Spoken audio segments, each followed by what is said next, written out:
உங்க மாமா அண்ணா உனக்கு ரொம்ப இஷ்டமா? என் மாமாவுக்கு நான் ரொம்ப இஷ்டம்.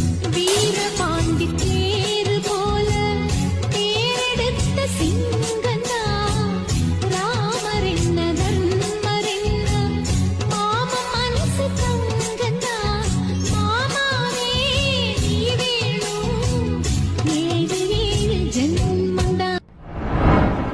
கண்களை மூடினான் ஏவனிடம் வெட்டினான் எனக்கு ஒரு வரம்